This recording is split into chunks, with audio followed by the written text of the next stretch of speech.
Saan ka man nagtatrabaho, mapa-opisina man o work from home o mula mismo sa pwesto, sasabayan namin ang break time mo. Sasabayan namin ng mga balita at komentaryo, mga panayam ng mga taong viral ngayon. DZRH Break Time! RH Break Time!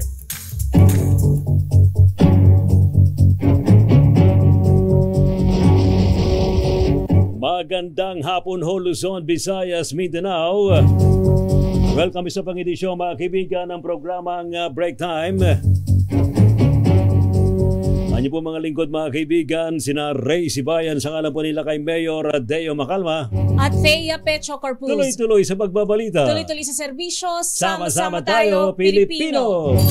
RH Break Time. Sa adibong headlines, presyo ng petrolyo may katiting na rollback bukas.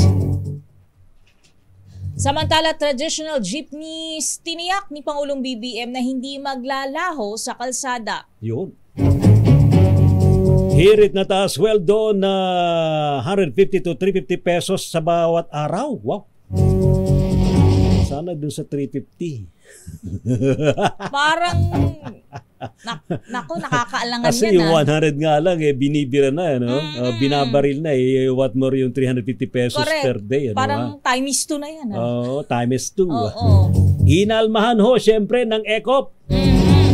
Pinsala naman ng El Nino sa agrikultura, pumalo na sa higit 350 milyong piso.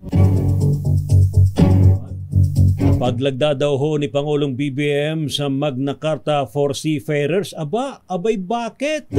Naudlot daw po. Extradition kay dating Congressman Arnie Teves, tinatrabaho ng Department of Justice.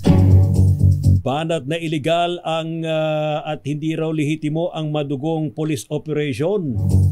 Actually, nauwi sa Sagupaan, ha? Gan po sa Bohol. Pinalagan ng PNP.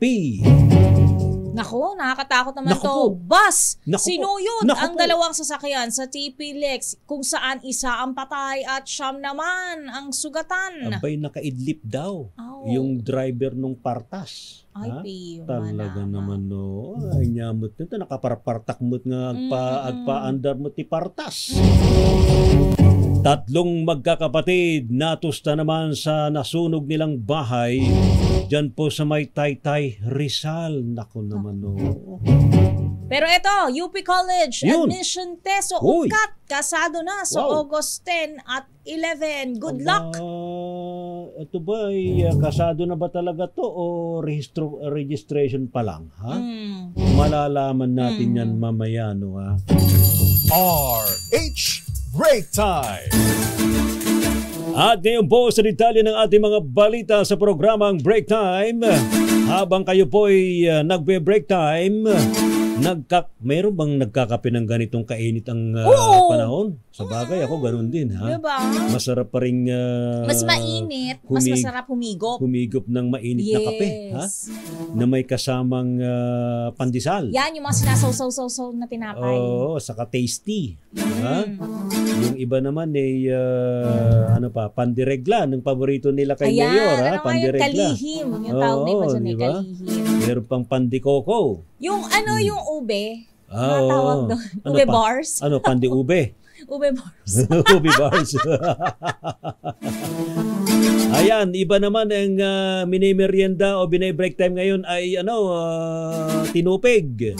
O kaya bibingka. Uy, sarap. Suman sa ibo. Suman sa lihiya.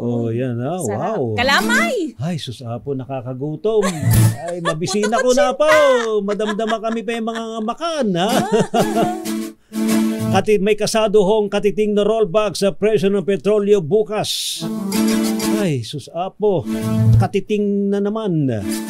Sa anunsyo po ng mga oil company, abay 95 centavos. Ang ibabawas daw po sa bawat litro ng diesel. Habang 70 centavos naman ang itatapya sa presyo bawat litro ng gasolina. Nasa piso at 10 sentimos naman ang ikakaltas sa bawat litro ng kerosene bukas yan. Ang pagbabago po sa presyo ng petroleum products ay syempre, alam naman natin to, nakadepende pa rin daw po sa presyuhan ng petrolyo sa world market. Okay, fine. Thank you. Tiniyak naman ni Pangulong Bongbong Marcos na hindi mawawala ang mga tradisyonal na jeep sa lansangan. Sa kanyang vlog, sinagot ni Pangulong Marcos Jr. ang mga liham sa kanya mula sa bahay ugnayan at nabanggit dito ang mga jeep. Ayon sa Pangulo, naging simbolo na ng Pilipinas ang mga jeep at hindi naman ito papalitan kundi imo-modernisa lamang. Narito ang naging pahayag ng Pangulo.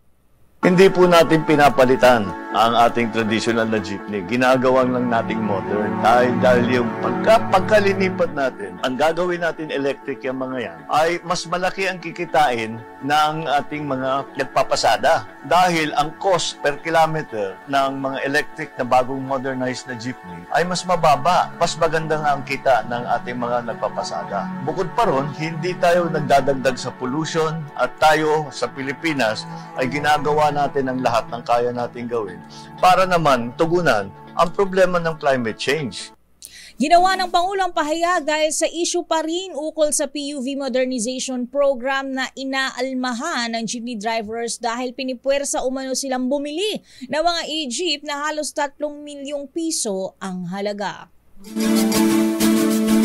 Aalis sila naman yung mausok ng mga jeepney. No? Sabi nila hindi lang naman daw dapat jeep ang minomodernize. Bus. Pati drivers din ba? Oo, siyempre naman. No? Oo, para mawala naman yung mga barumbado sa kalsada. Hindi naman Hindi lahat. naman daw yung drivers na ngayon ng barumbado. Ano? Yung mga medala na daw ng e-bike.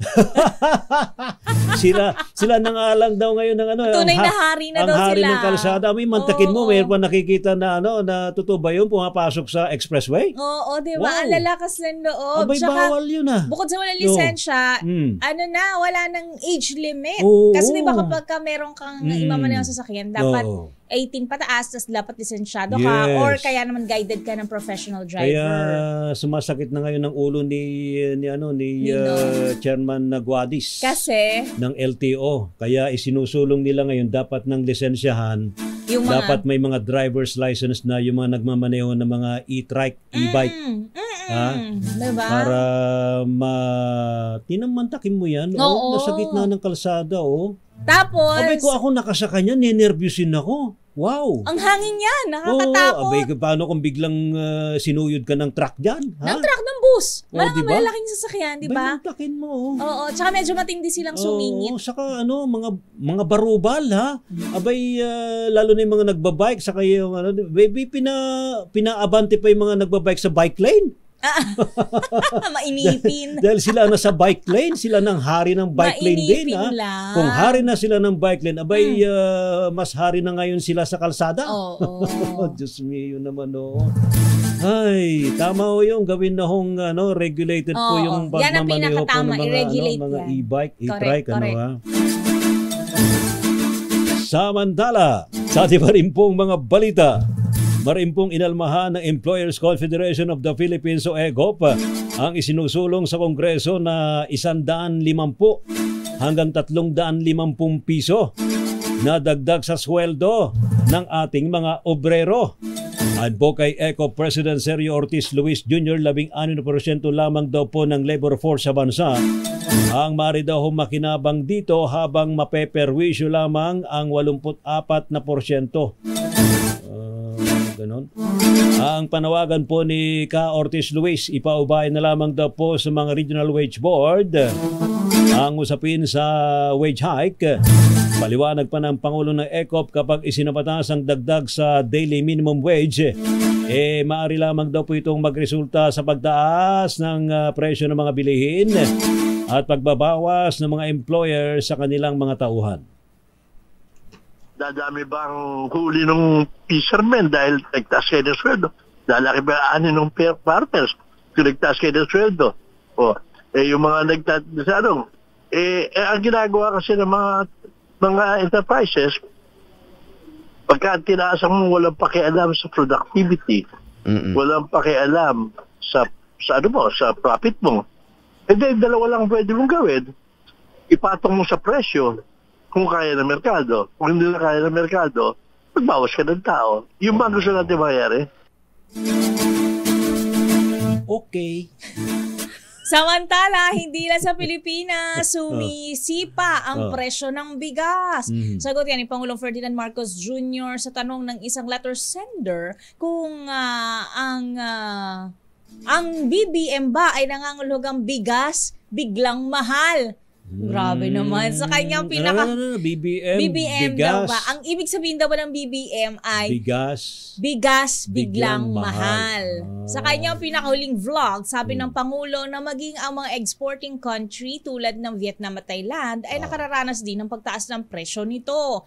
Paliwanag ni Pangulong Marcos, hindi sa Pilipinas ang problema kundi sa mga tinatawag na external shocks. Kaya nagmamahal ang presyo ng bigas. Binigyan din naman ni Pangulong BBM na ginagawa ng pamahalaan ng lahat para mapataas ang produksyon ng bigas sa bansa. So may chance ba yung pangakong 20 pesos kada kilo ng bigas? Ang problema kasi dito yung mga trader eh. Bakit? Lala yung may mga middleman pa. Ang dami kasi yung pinagdaraanan pag may mga binibili-bili sa mga, yung sa farmers natin, kasi yung farm gate price, mas mababa. Siyempre. Mura. Bibili na musmuro ng mga trader. Pero pag ibinenta sa mga consumer, mataas mahal naman. na. Abay, ang taas ng pato, ang laki ng patong. Kasi nga ibinyahin na nila. Oo, ang mahal kasi ng crudo yes, para maibiyahin hindi lang yun, yung mga produkto. Misteria, dumadaan pa sa mga kotongero dyan sa kalsada. Oo, di ba? Oo. Kaya nga ipinagbabawal dyan eh. Dapat yung mga LGU talaga, dapat bantay sarado yan. Yung mga tauhan, ha? Baka naman harang dito, harang doon at kung ano-anong mga hinihingi. Kubra dito, kubra doon. Diyos mio. Makikita mo na lang yung bulsa ng mga enforcer dyan, kalalaki. Ano malalaki? Malalaking bulsa. Ay, akala ko yun siya. Yun, totoo yun. Nagiging buhaya? Ganun ba yun? Hindi ko sure. Diyos mio naman. Kaya yung mga LGU natin dapat dinidisiplina yung ating mga nakatutok sa mga kalsada. Ay, susapo. Ang dami-daming problema. Samantala naman, pinaimbestigahan po ng isang mambabatas sa Kamara ang umano'y talamak na pagbebenta ho ng puslit na sibuyas at iba pang agricultural products online. Wow, online! Bate po sa House Resolution number 1600 ni Agri-Party List Congressman Wilbert Lee, ibinebenta daw po sa Facebook ang mga ipinuslit na sibuyas.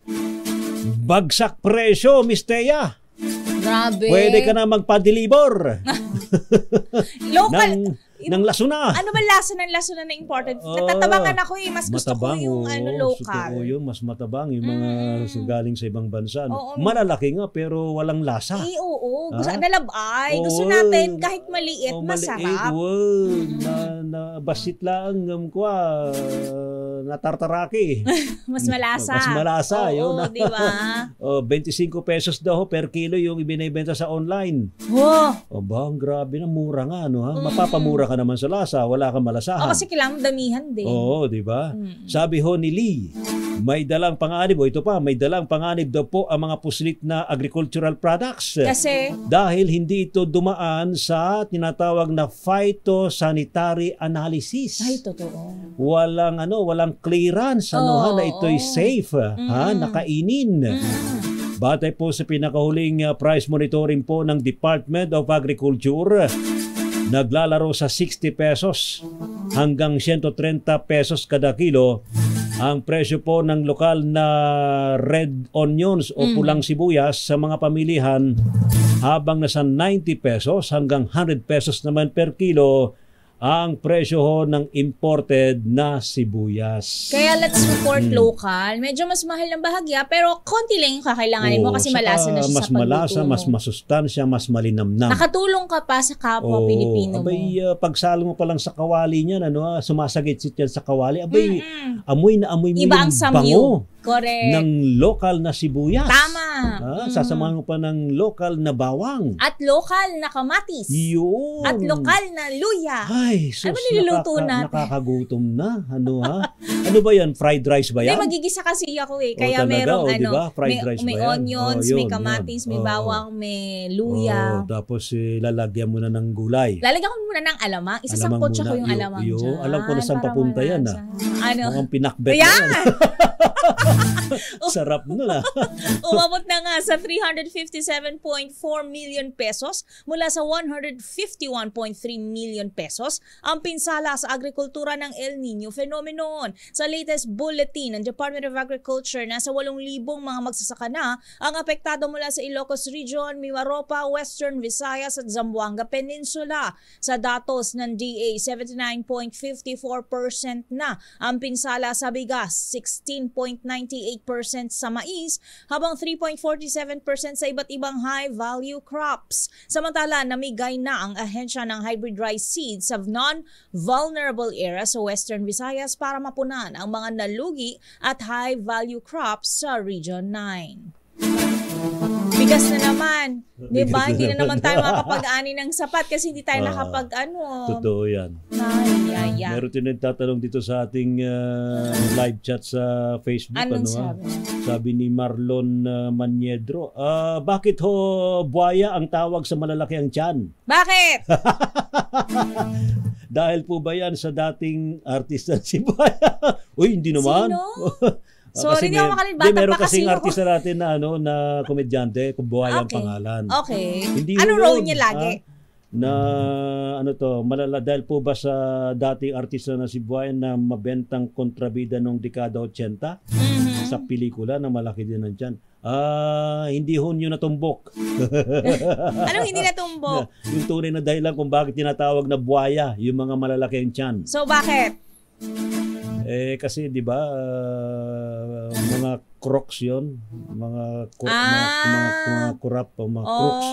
CROOK. Kaya nagiging crooks. Okay. Yung pala diba? yun. Yun. Kaya nagiging buhaya. Wow. Yung mga nangihingi diyan sa kalsada. Aba. Yun. RH Break Time. Standby pa rin po sa iba pang mga balita mga kaibigan sa programang Break Time. Uy, ganap na hong batas. Yung Tatak Pinoy Act. Ba? Ito daw po yung pagbibigay po. Ba masayang masaya sina lolo't lola, no ha? Ito yung pagbibigay daw po ng benepisyo sa ating mga senior citizen, ano ha? Sa mga lolo't lola, wow. Ano kaya mga benepisyo nitong nasa ilalim ng Tatak Pinoy Act, ano ha? Layunin daw, expanded, meron din palang isa pa, no ha? Meron pang isa na isinabatas na rin. Expanded Centenarians Act. Uy, ano yan? 1 million na? Na bigyan ng tig 10,000 piso ang mga nasa edad na 80, 85, 90, and 95. 80, 85. Alam po niyo sa totoo lang, okay na yan kaysa naman sa wala, ano ha? So kada halimbawa papata ka ng 80, 85, may 10,000 ka 90, na kagad, matik. Meron na. Matik na yun. Pati ba iba ba 75, ganyan. Di ba? Gano'n ba karami pa ba ang senior na umaabot sa 80, Yun nga, yun din 85, 90? point natin dyan, ano ha? Sana man lang yung wish ko lang naman. Ano yun? Ito ng personal ko lang namang wish eh. Hindi wala namang pilitan kung ayaw eh. Di wag, di ba? Don't, ganyan. Sana yung makarating ng 100 years old, sana bigyan lang na 1 million. Yun nga yung proposal dati. Wala pa ba yan? Diba? Hindi pa ba umusad yan? Kasi 100,000 ngayon eh. Kasi ang hirap kasing marating yung 100 years old. Diba? 70 nga, feeling ko ang hirap na marating eh. Para bang mananalo ka rin sa loto, diba? Sana man lang wow, naka 100 years old na ako, may 1 million na ako. Imagine, ilang tao lang ang kayang makaabot hanggang 100. Yes, exactly. Diba? Ngayon, yung mga nasa 80, 85, 90 to 95, gawin lang yung 80, 85, 80,000. Yan. Ako lang mag-a-approve niyan lang kayo. Kaya, approve agad yan. Pero mas maganda sana kung yung 80, 800,000, di ba? Kasi 1 million yung target natin old, eh. Diba? Pero kasi mas doable siguro yung 80,000. Di ba? Kasi man 10,000, di ba? Tapos yung 85, 85,000. To think ka, Diba? anong pinag-iisipan lang namin nito, which hindi natin sure kung aabutin nga natin yung edad na 80. Yes. We're just thinking of the people who are already there, on the verge of being 80, di ba? Almost 79 na sila, ganyan, kaya 75. Para lalo pang ma-extend ang kanilang buhay.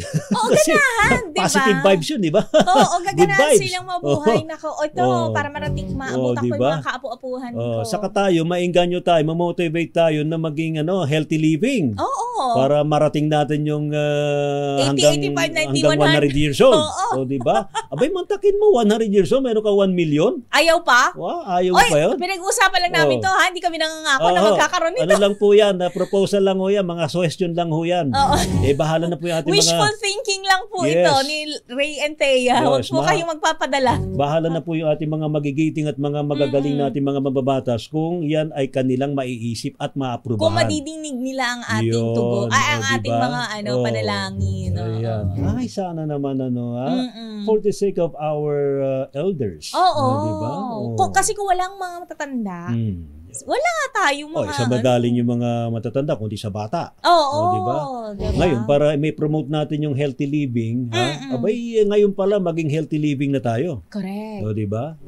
Para tumama man lang tayo sa loto. Hindi, tumama tayo sa 1 million. Pag naging 100 ano kaya years mas old. malaki yung probability? Mag 100 years old tayo, tapos makareceive, for example, ng 1 million, o manalo ng loto? Yun. Mas po, yun. Kailangan natin ng statistician for this. Yan, may correlation ba to?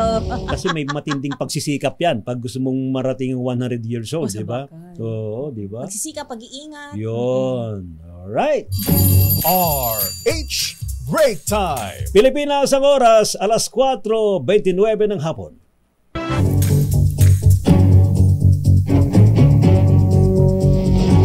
Ang nyo pa rin po mga lingkod, sina Ray Sibayan. At Thea Pecho Corpus. Tuloy-tuloy sa pagbabalita. Tuloy-tuloy sa serbisyo. Sama-sama tayo, Pilipino. Sa ngalan ho nila kay Mayor Deo Macalma. RH Break Time. Meron po tayong update mga kaibigan mula sa Malacanang. Abay, si Pangulong Ferdinand Marcos Jr. kinilala daw po ang epektibong trabaho ng Senado at Kamara. Yun. Abay, dapat lang talaga nagtatrabaho sila. Kasi sila sinusweldohan ng taong bayan.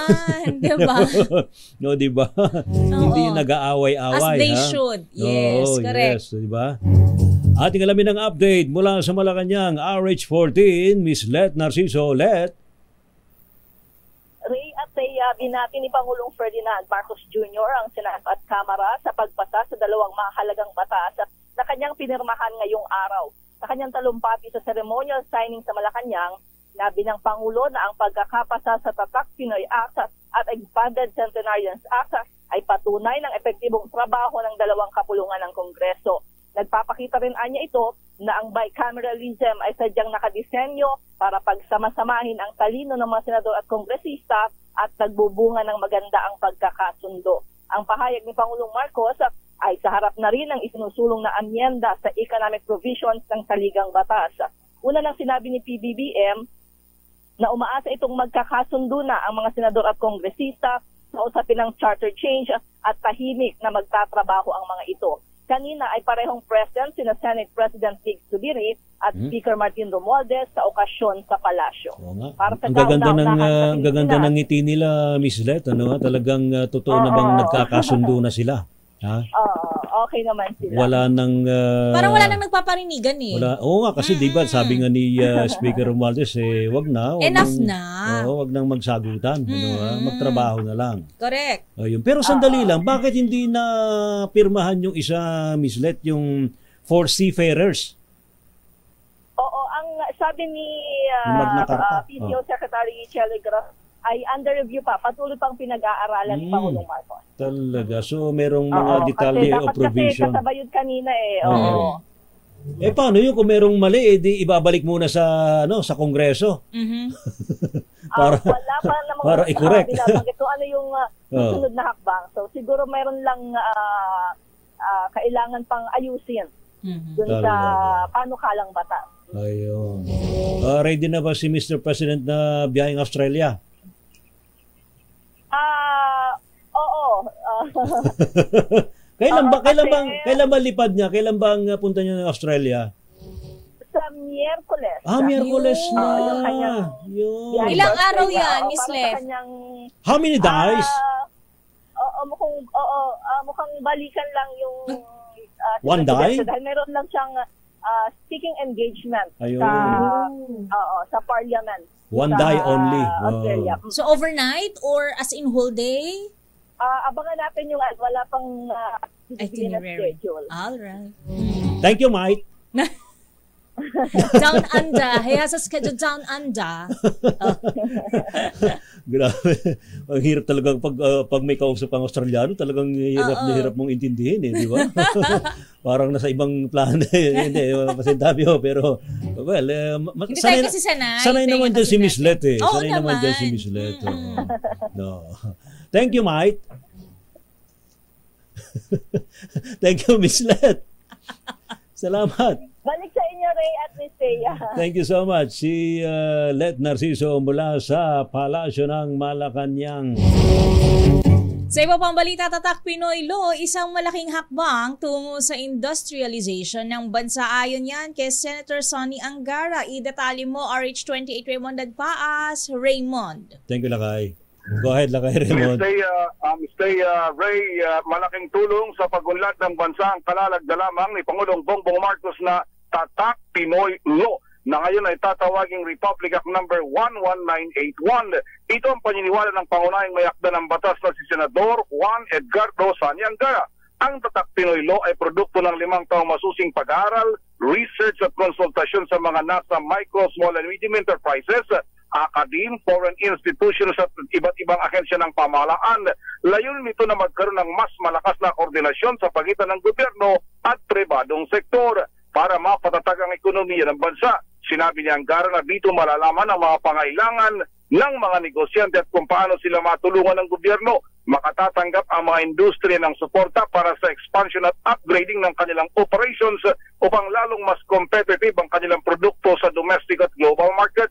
Paniwala ng senador kung gumanda ang kita ng negosyo ay uunlad ang ekonomiya ng bansa at makinabang din ng mga manggagawa at ating mga kababayan. Ang Tatak Pinoy kasama expanded centenarian law ay nilagda ni Pangulong Bongbong Marcos bagamat nadiskril ang Magna Carta for Seafarers Act dahil kailangan mo na itong ibalik sa Bicameral Conference Committee sa halip na ito ay i-veto ng Pangulo. Lakay.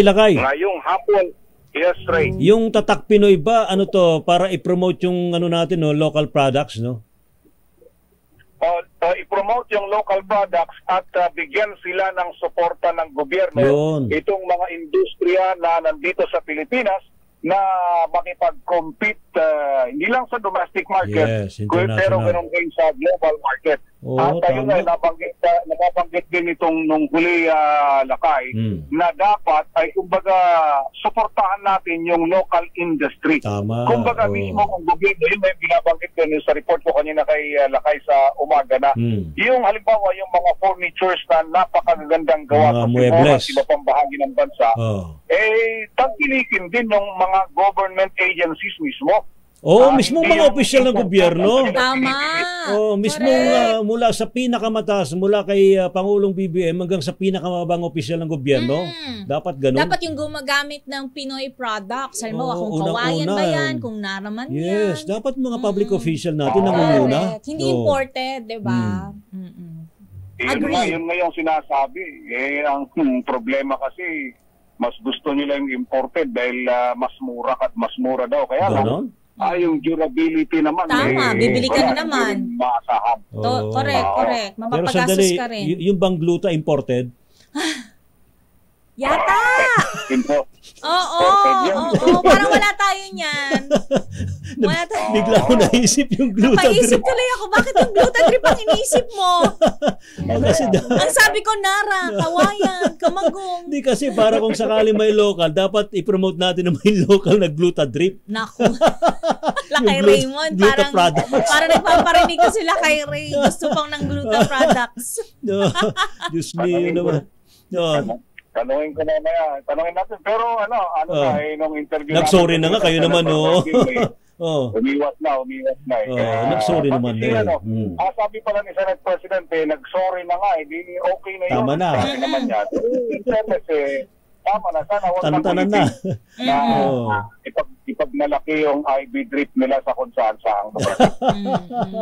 Okay. Anyway, banggitin ko rin, Ray at Bisaya, na ngayong hapon ay na-aprobahan na sa third and final reading naman yung Maritime Zones Law na isinulong ni Senator Francis Tol Tolentino na siyang pangunahing kasama sa mga pangunahing mayakda ng naturang batas.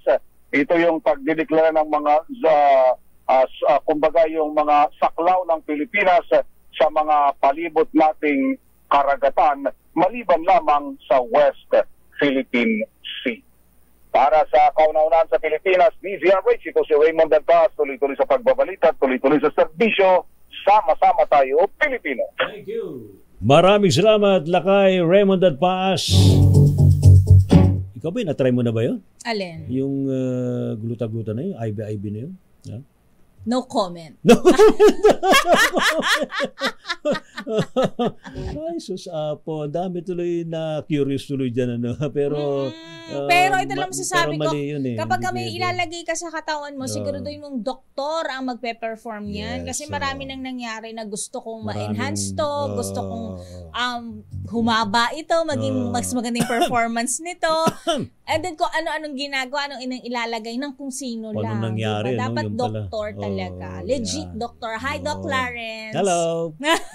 May ganun. Oo, Clarence MD ng Makati. Yun. Ayos. Magandang hapon po, Doc. Sabi ni Miss Thea. Sandali lang, Heta. Atin mo nang alamin tong report ni Val Gonzales. Abay, mayroon palang itinayong soil laboratory dyan sa Agusan del Sur. Soil? Lupa. Okay. Usaping lupa. Sinusuri ang lupa.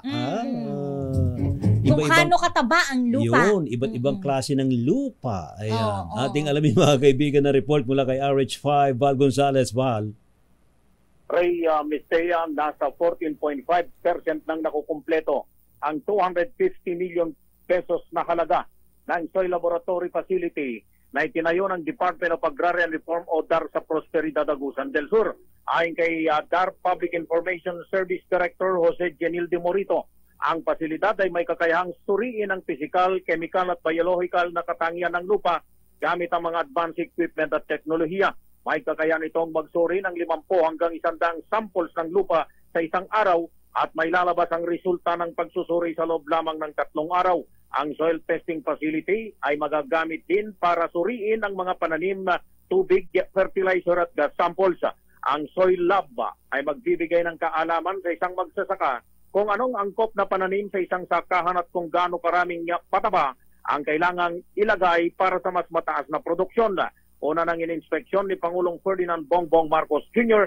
at ni Agrarian Reform Secretary Conrado Estrella III ang pasilidad at personal na namahagi ng mga binhi at sa mga agrarian reform beneficiaries sa Agusan del Sur. Una na ring namahagi si Estrella ng 2,769 na titulo ng lupa sa mga ARBs sa Agusan del Sur, Inagat Islands at Maging sa Surigao del Norte.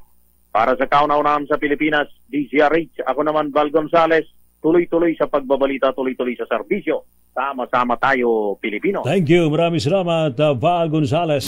RH Break Time. Standby muna sa report ni Edniel Parosa. Nako, pati palang AFP abay handa raw humarap kung mayroong investigasyon dun sa nangyaring sagupaan na Mistea dyan sa may saang lugar ba ito? Ano, sa Bohol ba ito? Bilar Bohol. Kung saan yung isang bar passer ba yun?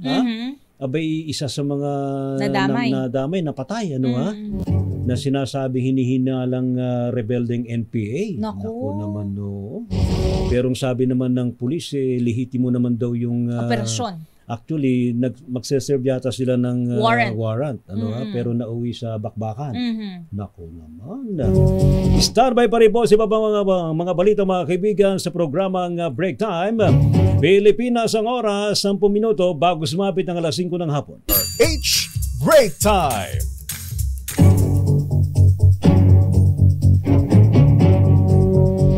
Sa di pa rin mga balita, Miss Thea. Nanindigan ang pambansang pulisya na lehitimo at legal ang operasyon ng pulisya at militar sa nangyaring engkwentro sa Bilar, Bohol. Ayon kay PNP Chief General Benjamin Acorda Jr., kalabisang matatawag na isakripisyo pa ang buhay ng pulis na si Corporal Gilbert Amper na tumutupad lamang sa kanyang tungkulin sa bayan. Matatanda ang umalma ang grupong Karapatan at National Union of People's Lawyers Cebu Chapter sa umano'y hindi sa engkwentro namatay ang 5 hinihinalang miyembro ng New People's Army. Samantala, sinabi naman ni Acorda na handa sila sa anumang investigasyon para mapatunayang lehitimong pagpapatupad ng batas ang nangyari na nagresulta sa engkwentro.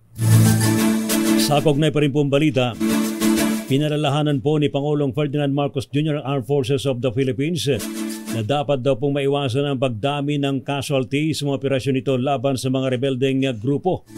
Ayon po kay Defense Secretary Gilbert Teodoro, ito ang direktiba ng Pangulo kasunod nga po ng mga matagumpay na operasyon ng AFP.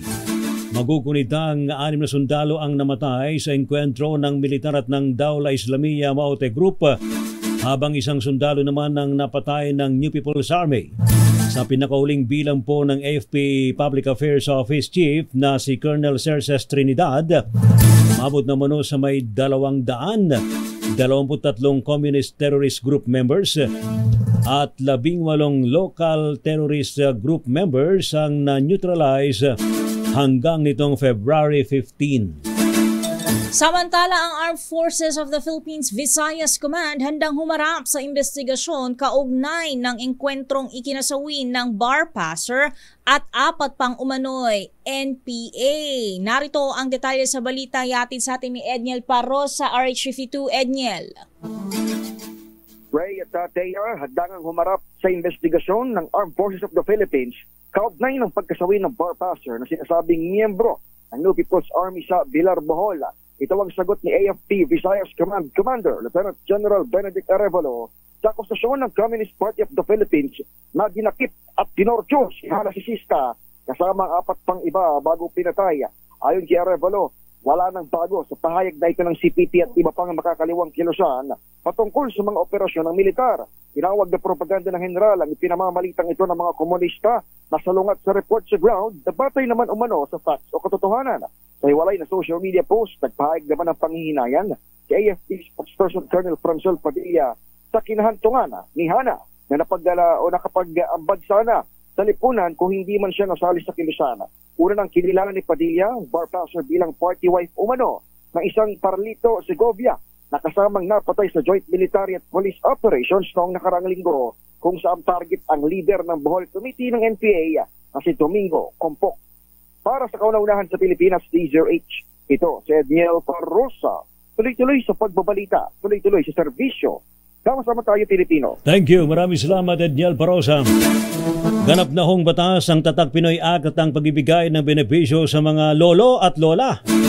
Pinirmahan mismo ni Pangulong BBM ang Republic Act No. 11981 at Republic Act No. 11982 sa isang seremonya sa Malacanang. Ito po na expanded centenarian sa act na bigyan ng tig 10,000 piso ang mga Pilipino na nasa edad na 80, 85, 90 at 95 anyos. Mananatili naman sa 100,000 pesos ang cash gift na matatanggap kapag umabot po sa 100 taong gulang. Layunin po ng Tatak Pinoy Act naman na payabungin ang mga lokal industriya at mga trabaho sa bansa.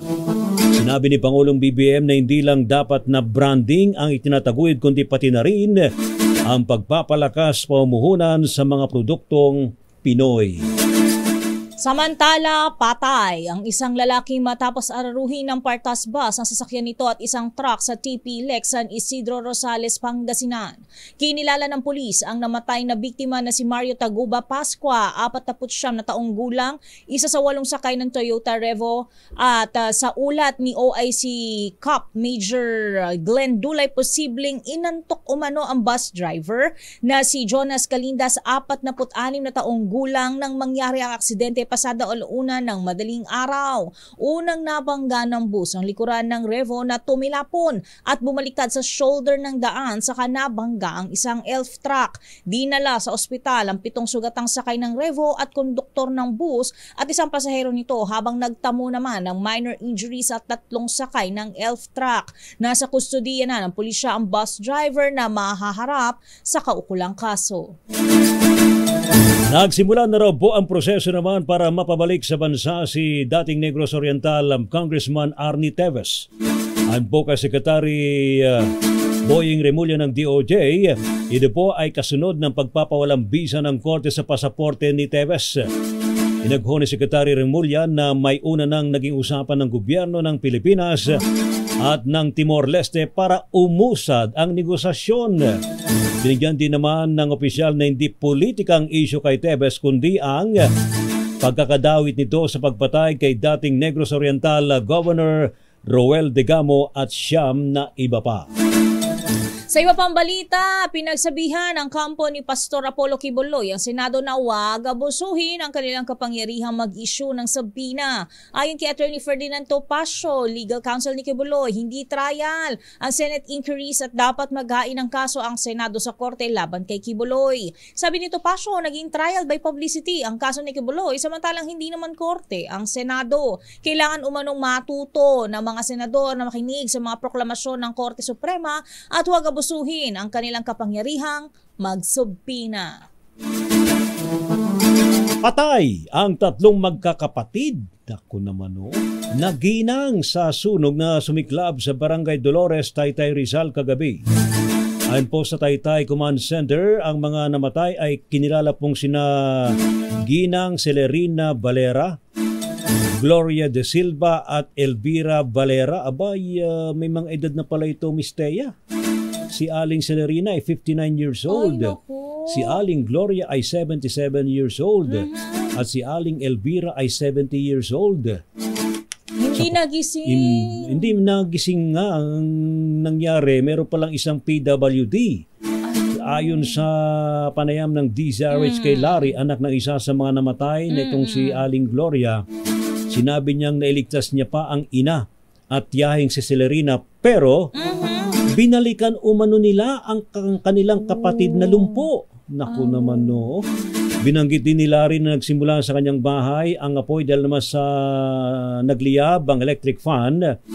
Ayan, delikado talaga pag lagi naka-on yung electric fan, na naging mitya ng sunog. Naku naman nakakalungkot naman. Napakikiramay po doon sa mga namatay. Naku. At eto na, asahan hanggang sa katapusan ng Pebrero ang pag-iral ng amihan sa bansa. Ayon kay Obet Badrina, weather specialist na Pag-asa, dahil dito ay patuloy na magkakaroon ng malamig na gabi pero asahan pa rin ang mainit na temperatura sa tanghali. Sabi pa ni Badrina, posibleng umabot sa Visayas ang epekto ng amihan na magdadala ng mahihinang pag-ulan hanggang sa Miyerkules. Samantala, una nang sinabi ni Pag-asa Climate Monitoring and Prediction Chief Annalisa Solis na maaaring mas maagang matapos ang amihan ngayong taon dahil naman sa pag-iral ng El Nino. Talaga, mainit-init. Sabi nga pagtanghali hot, pagkagabi cold. The heat is on. Talaga naman. Wala na, hindi nyo na magagamit ulit yung mga jacket. Wala na, hindi na makapag-butch. Awanan, apo, anya mo. Hindi ka na makapag-layering. Pero nakapag-long sleeves kasi masakit sa balat. Masakit sa balat. Dampi ng araw. Tama, totoo yun.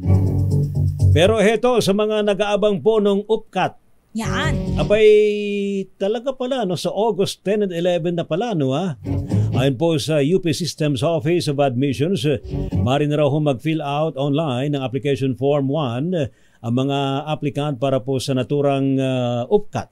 Ito po yung University of the Philippines College Admission Test. Sa April 15, online po yan. Pwede na raw po mag-register dyan. Ang naturang pagsusulit ay mayroong 4 na subtest. Ito po ang language proficiency sa English at Filipino. Gayon din para sa reading comprehension, Sunod naman ang Science at Mathematics. Ang mga makapasang applicants ay ma-admit sa unang semester ng school year 2025 to 2026 sa UP.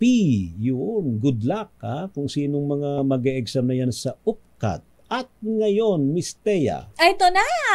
Uy, mukhang good news ito. Wow, bakit good news? Kasi mukhang si Mommy Divine at Sarah G ay nagkaayos na.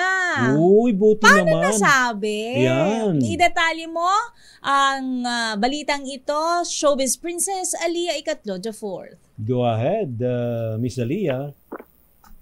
Lakay Red, Miss Thea. Sa kabila ng sunod-sunod na hiwalayan sa showbiz ay ngayon naman magandang balita ang pag-uusapan natin. Dahil si Sarah Geronimo at ang kanyang inang si Mommy Divine ay nagkabati na raw ayon sa chika. Ang naging tulay daw sa pagbabati ng dalawa ay ang head ng Viva na si Boss Vic Del Rosario. Si Sarah ay talent ng Viva. Wala pang pahayag mula sa panig mismo ni Sarah kung tunay ngang nagkaayos na sila ng kanyang ina. Matatanda ang 2020 nang magkaroon ng secret wedding sina Sarah at Mateo Gudicelli at nagkaroon ng kontrobersya ito dahil hindi nasabihan si Mommy Divine tungkol sa kasal. Pero kung totoong nagkausap na at maayos na ang mag-ina, ay masayang balita ito para sa mga fans ni Sarah.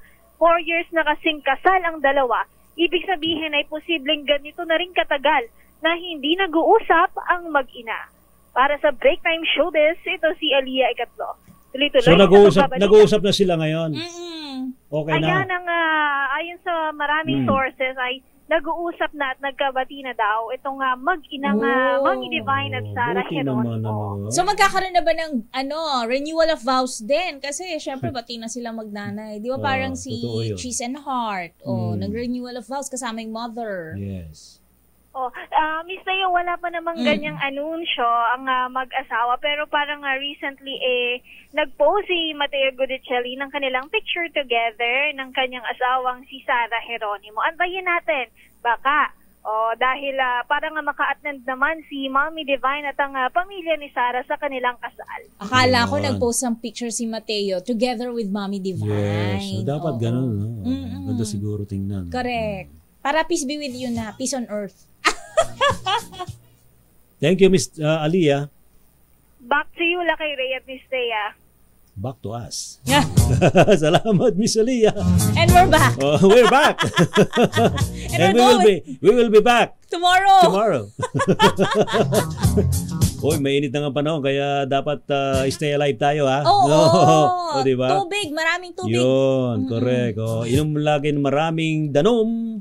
Uy, masarap yung lagi ka umiinom din ng sabaw ng nyug. Ay, diba? Refreshing yun, diba? Sana may naglalako dito yung sa area, buko, nasa tapos, buko, yes. Makikita mo pa, ginaganon, tinatapos pa yung tuktok, tapos lalagyan ng straw. Wow!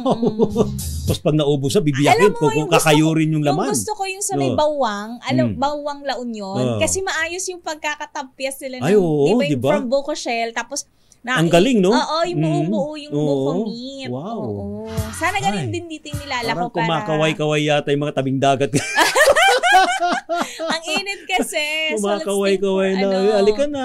Mainit ng panahon. Correct, diba? I-ready nyo na ang inyong mga bikini, ang inyong mga swimming trunks. Oy, wow. Sana all. Oy, salamat sa matumutok po sa ating balitan sa Break Time. Sa ngalan po nila kay Mayor Deo Macal, man niyo po mga lingkod, sina Ray Sibayan. At Theo Petro Corpus. Tuloy-tuloy sa pagbabalita. Tuloy-tuloy sa serbisyo. Sama-sama tayo, Pilipino! Pilipinas ang oras, alas 5:04 ng hapon.